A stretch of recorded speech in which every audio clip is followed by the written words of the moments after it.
I'm back with a part 2 due to popular demand. Thank you to everyone who commented on the last video with requests for part 2.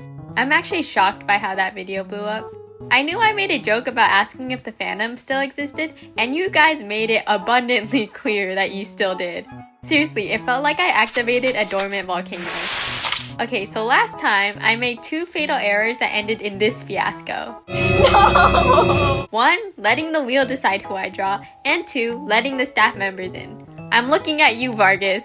Additionally, the distribution of the categories right now is very disproportionate, with multiple 50-50s left, and I only got to draw characters from 3 different dorms. I refuse to be duped by the wheel again, so for the remaining characters, I let my sister decide who I would draw from each dorm. Surely, since I know her, and she knows me, what could go wrong? So this is part 2. My sister made a slideshow of all the characters she picked for me to draw in this episode. So let's see the first character. Oh, bro. Final words. I'm really hoping that she's nice to me. Hi.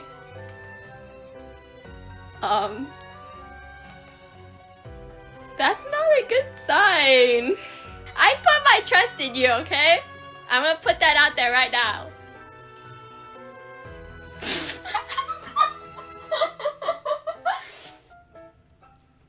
I'm scared. Okay, first house, Heartslabyul. It's probably gonna be Ace, her favorite character. Yeah, it's Ace. That's fine by me. Let's see what she had to say about Ace. He looks cool. True. I like him. Also true. Please draw him well. No promises. First character is Ace. Ace Trapola. It's very unsurprising that this was the first character my sister chose, because ever since I showed her the Heartslabyul characters, she's latched on to Ace and won't let go, even when I show her the other characters, with Malleus as the exception being her second favorite. It's funny because she gravitated towards the gingers while I gravitated towards the other 3. Early on, Ace had rubbed me the wrong way with the insults he hurled at us at the beginning, and it didn't help that he was at odds with Riddle. I know we're supposed to root for Ace in book 1 since Riddle was being antagonistic and going full timer mode, but he punched Riddle, and I took that personally. Over time, he became somewhat likable, maybe not my favorite, but I don't mind his character. After all, he is one of MC's best friends. Like Deuce, he's pretty loyal, but still quite idiotic. Previously, I had a greater preference for Deuce because typically his type of looks is more of the characters I like. However, as I was drawing, I realized that I kind of liked Ace's design a bit better. Maybe my sister was onto something. Also, I recently found a video of his voice impressions of the other characters, and it surprised me with how accurate they were, so bonus points for that. Kind of a side note, but I actually have a question about Ace. What is his unique magic? Because I haven't gotten far enough in the story where it's been revealed, and when I looked it up, I still couldn't understand. Could someone leave the answer in the comments? I'm curious. So here's Ace. I drew him in his school uniform since I did Deuce in the dorm uniform, and no shade to Deuce, but I like this Ace drawing 100 times better. I was actually so surprised with the jump of improvement from the last group of drawings. Maybe I was a bit rusty back then, but I hope the following drawings continue to look this good. Savanaclaw. I have no clue who's behind this. My personal pick, I would want to draw either Leona or Reggie. Leona. True! My best friends did say the same thing about him. Muscles. Also true. I'm really bad at commentary for this. Yeah, I'd say he's the best looking from Savanaclaw. Leona King Scholar, our first Savanaclaw character of the series and our first Beastman. I'm not really used to drawing characters with animalistic features, so I had to keep reminding myself not to give him normal ears like I normally would, so that I can avoid giving him twice as many ears. Design-wise, the biker motor gang look of Savanaclaw doesn't exactly fit my taste, but Leona is undoubtedly handsome. But what I liked most was his hair. It looks so nice, especially whenever it's drawn in the manga, although I did struggle with the braids a bit. You would think that after having an OC with braids for 4 years, I would have gotten the hang of it by now, but it turned out alright in the end, I guess. And while I love the look of his lion tattoo on his arm, I did not love drawing it. So apparently my sister didn't know that Leona was based off of Scar until I told her about his relationship with Cheka and how Cheka was based off of Simba. Cheka is adorable for looking up to Leona, but can we talk about how Leona literally yeeted Cheka up to the second floor at Ace and Deuce just so he wouldn't have to deal with him? Sure, Leona can be a bit rough on the outside, but it seems that Leona can actually be kind of caring in a way. I mean, he gave Epple merch from his favorite pro spelldrive team and distracted Kaleem to give Jamil some alone time. But on the other hand, he gave Vil a pen with no ink. He clearly has his favorites. I'm kind of grasping for things to say at this point, so I decided to read a vignette I unlocked of him.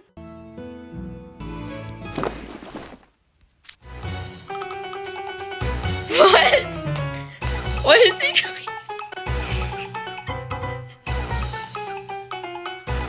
What? What did he say? Buttons always come back. What? He literally said the button comes back like a boomerang. I bet it's Ruggy putting it back on for him. Poor Ruggy. And let's just say I feel bad for Ruggy at this point. And that's Leona. I hope I captured his tired nature well. I was going for a I just woke up from my nap kind of vibe. Also, as I'm recording this, it's Leona's birthday today, so happy birthday, Leona. Octavinelle. I don't really care which one I get. They're all fine. Yay! I like his hair. I do like his hair. He looks rich. That's probably true. Good observation. He must be making bank off of all those deals. Azul Ashen Grotto. I feel that I have a fairly neutral opinion of Octavinelle and its students.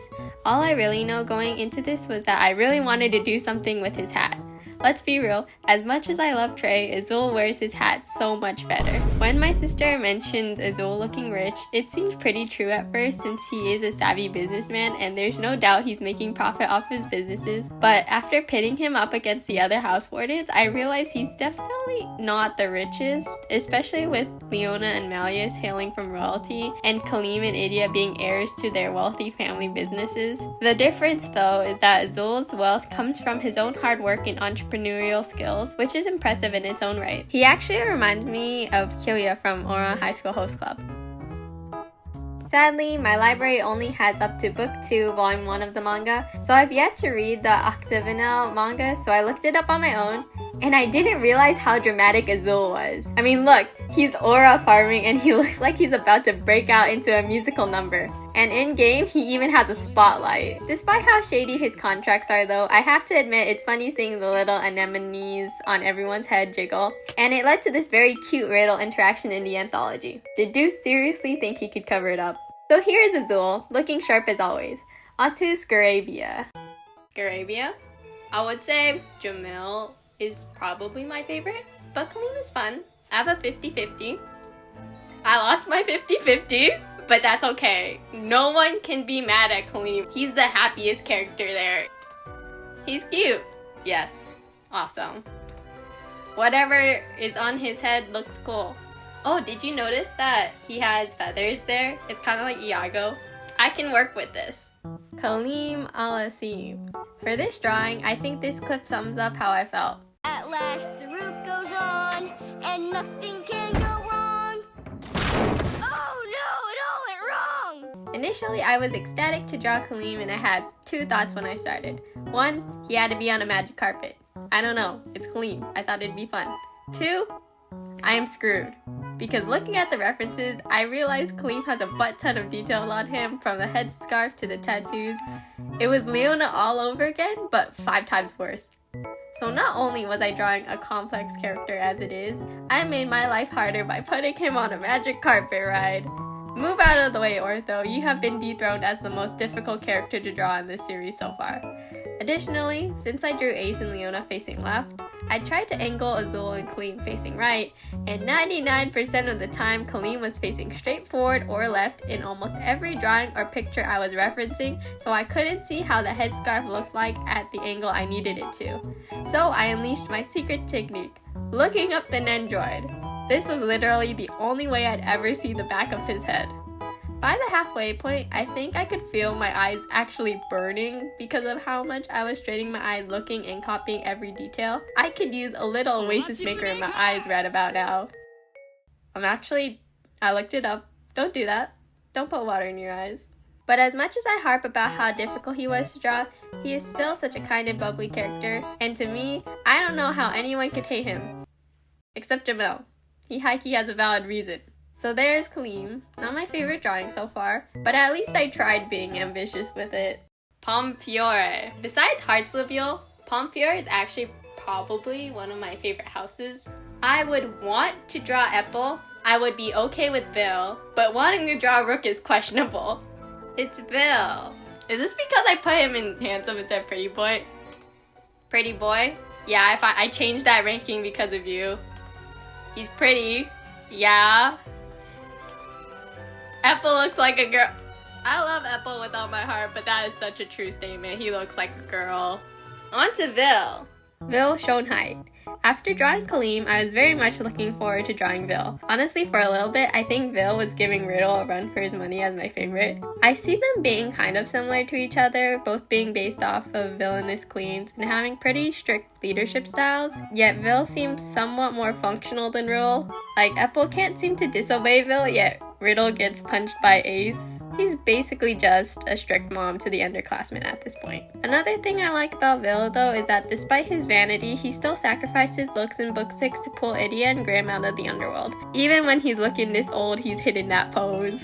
Now, I decided to draw him in his dorm uniform, meaning I had to figure out what the heck his hair was doing from this jumbled mess. I was looking up wigs, and they were all coming back with different results, so what did I do? If you guessed to look up the Nendroid again, you would be correct. Thankfully, the uniform was easier. Pomefiore is probably my second favorite dorm uniform, second to Diasomnia, and thank God it's one of the simpler ones. I don't think I can handle another Kaleem situation at the moment. I love the kimono-esque look that gives off a clean and elegant feel. When drawing, the fabric was actually so smooth that it almost looked wrong that there were no clothing folds. Then again, Vil probably wouldn't tolerate wrinkles in his outfit. However, they have one of the most complex dorm logos on their uniform. At this point, when I was blocking in the colors, I'm pretty sure my eyes were dying. And by dying, I mean it felt like my eyesight was getting worse by the minute. Apparently, they still had not recovered from the damage Kaleem did earlier in the day, so I traced it. I was tired and not in the mood to try to replicate that design. One of my toxic art traits is not knowing when to stop drawing, because when I start, I have the tendency to want to finish it no matter what. No matter how late it's going, no matter how tired I am, no matter how much my eyes hurt. So I ended up finishing this at 12 a.m. in the morning. So that's Vil. I'm actually very satisfied and glad that I didn't botch his beauty. Well, I already know who this is. I'm just wondering how she put the slides. This one has to be Idiot because I did ortho. I had no choice. That's it? Nothing to say about Idia. What about the Idia appreciation slide I made on my own? Put that on the screen right now. Don't put that sound there. Don't put that sound there. Idia Shroud. Finally, you Idia waters now get to be Idia havers. Sorry for dripping you guys last time, but he's finally here. I was happy that I got to draw Idia this time because that meant I got even more flaming hair to draw. And while I was looking at references, all the fan art I saw of him was amazing. Like, he looks good in every picture. Idia was one of those characters that I didn't really care about before, but slowly grew on me. But I think I get it now. He's just a silly little introverted cat-loving gamer. Idia's introvertedness is actually so relatable, like having difficulty speaking in normal conversations but completely flipping the switch when it comes to his hyperfixations. Also, I find it funny that he actively tries to avoid the extroverts in the game, like Kater and Lilia, as if he's allergic to them. I mean, he might as well be. Additionally, I think his love for his brother is endearing, going so far as to install a voice bank so that Ortho can participate in the VDC auditions, even if it wasn't something Idia was interested in himself. Speaking of singing, Ignihyde's done it again, coming out with another banger with Idia's solo song. Anyways, here's how Ignihyde turned out, and I'm super happy with it. I even made the lighting more dramatic to highlight the glow of his hair. You know what? As of today, Ignihyde is my second favorite character. This one turned out so cool, I even made it my wallpaper. Diasomnia. You could either be a nice little sister by putting Lilia or Silver, or you could be evil like the wheel and betray me again by putting some...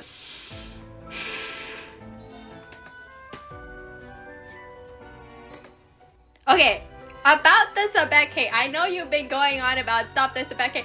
I don't hate Sebek, for one. I just think that he has a bit of anger issues and attachment issues, and I don't know him.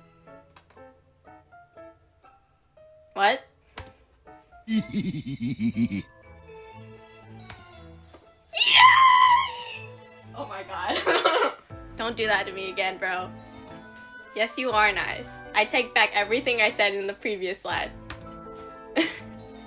For context, before dinner, I was trying to give my sister some reasons why she should pick other characters besides Sebek. So I said, oh, Silver's part of the equestrian team, like Riddle. Doesn't that make him cooler? Okay. Thank you. I will. Bye.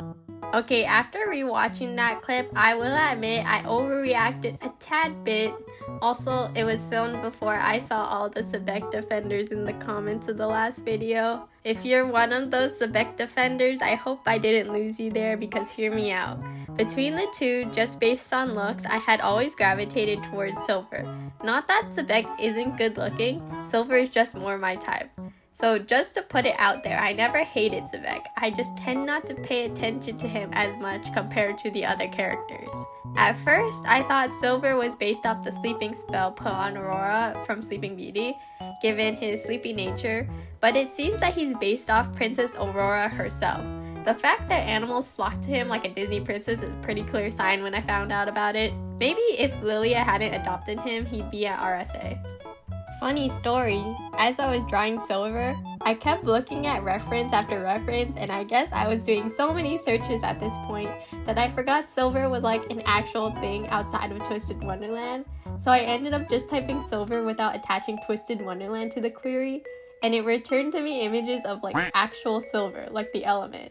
My brain has been stuck in Twisted Wonderland for too long. This had to ground me in reality. So the first vignette I ever saw in-game was a Silver vignette, actually. He was talking with Kaleem, and this was when I discovered they were friends, and apparently they had been labeled the Facepalm Brigade for their obliviousness, which was hilarious to find out. They seemed like a fun pair to be around. Anyways, he was confiding in Kaleem about an argument he had with Sebek, who had accused Silver of negligence when he stopped Sebek from escorting Malleus into the classroom. It's clear that both Silver and Sebek have about the same passion when it comes to protecting Malleus, except they differ in how strict they are with it. Sebek tries to be with Malleus 24/7, while Silver believes in being more lenient and giving Malleus needed alone time. I mean, Sebek's commitment is respectable, but I'd probably side with Silver on this one. Anyways, here's Silver. Oh, who's that in the back? That's right, it's Sebek. You guys are getting a twofer. Take this as a formal apology to any Sebek fans who felt insulted by my distaste for Sebek. So while drawing Silver, I did look into Sebek as well, and while he still isn't a favorite of mine, he's still a respectable character to get behind. Maybe when I get to book 7, he'll grow on me eventually like Ignihyde or Rook. Who knows? I am so happy with the results, from the composition to the poses to the fact that they actually look like guys. I think they turned out great. My favorite was Ignihyde's, but my sister liked Silver the best. I still have quite a few characters left to draw, so comment below if you want a part 3. Once again, thank you for watching. I'm gonna go play book 2 of the game now. See you in the next video. Bye! Guys, it happened. Sebek redemption arc, anyone? I was reading Epel's vignette at 12 a.m. and actually saw the kind and admirable side of Sebek. It was so cute how he admired Epel's apple artistry. This is it. Sebek finally earned my official seal of approval. Good job, Sebek.